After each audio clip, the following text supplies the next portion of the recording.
Hello, so we're going to talk about the radius of curvature in this video, and this is when a electric charge is entering a magnetic field with a velocity, and the forces that are playing on the electrical charge exerted by the magnetic field are actually causing it to wrap around.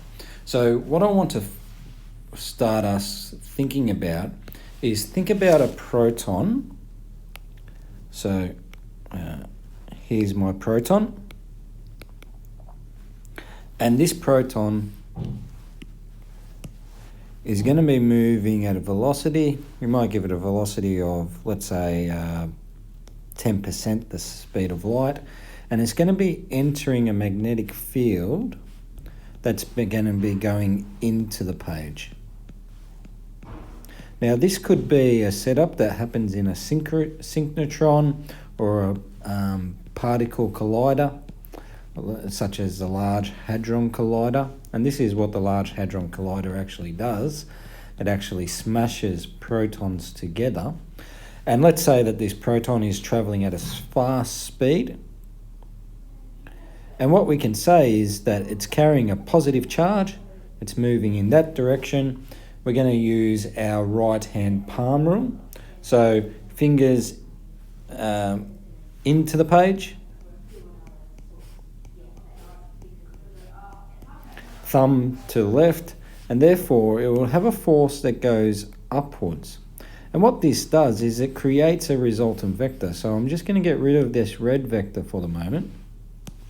And I'm just going to put in that's the force. Okay, that it's moving at, and then we get a resultant vector that makes it do that. So our proton in the next phase of its movement is going to be moving across this way, and its velocity is going to go like so. And then what we would find is that, yes, it will have another force acting on it. Same thing, fingers in the page, thumb following the positive charge or the direction of the positive charge, which is moving sort of an angle, and therefore the force is moving upwards a little bit. And what we get is we get another vector coming up like so. So if I drew this proton, and I'm just going to give it a P, what we would find is that the proton would start moving around in an arc like that, and our radius of curvature is from the center of this arc as it moves around. Now this is really important when we talk about synchrotrons, because synchrotrons or particle accelerators or large hadron colliders, this is effectively what they're doing, and how fast they're going to bend around the loop. So a large hadron collider might be something quite large that looks like that. So for example, in CERN, has a radius of something like 5 kilometers, and this proton here is moving around the circuit, okay, gaining acceleration, okay, and it'd be accelerated upwards until it gets to the speed of light, and it needs to be arcing around this radius of curvature. Now that's dependent on two things. So two key factors.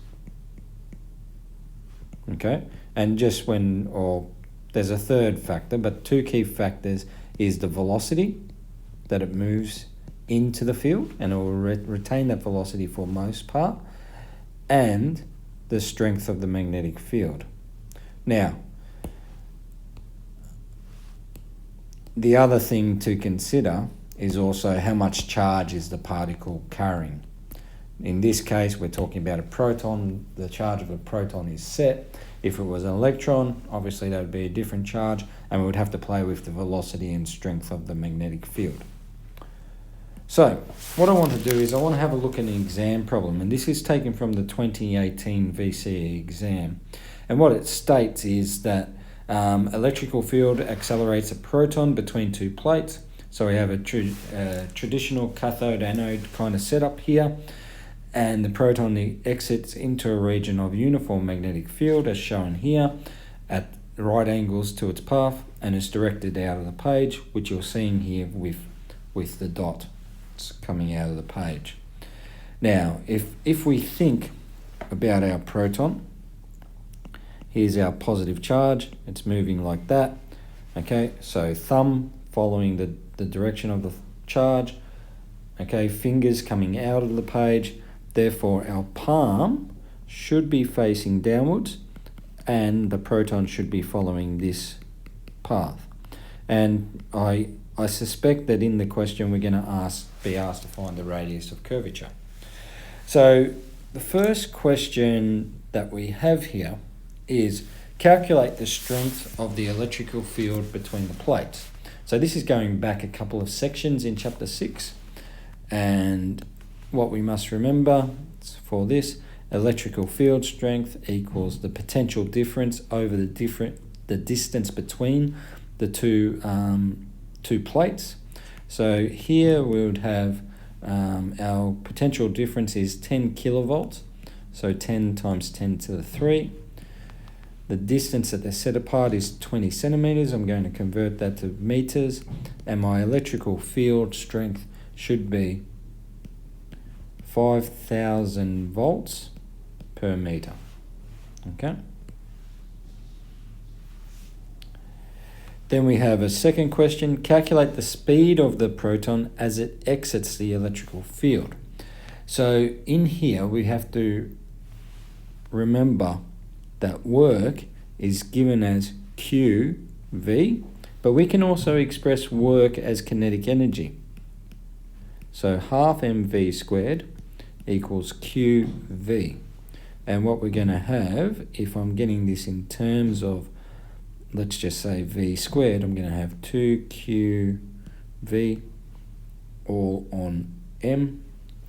And we could square root both sides just to get V by itself. And V here would equal the square root. Okay, so this is question B, question A, just so that we're being able to see what is what. And we're going to have the charge of the proton is 1.6 times 10 to the negative 19 coulombs. The voltage that has been accelerated by is 10 times 10 to the 3, and the mass of a proton is given by 1.7 times 10 to the negative 27 kilograms, several magnitudes greater than if you look at the mass of an electron. And what we get is you get a velocity of 1.4 times 10 to the 6 meters per second. Now that's really a small fraction of the speed of light, but it's still fast. Now we'd probably expect that from a proton because a proton's quite heavy. So electron's quite easy to get it, up there towards the speed of light, but a proton, because it carries so much mass, it's a little bit harder to get it operating at that speed.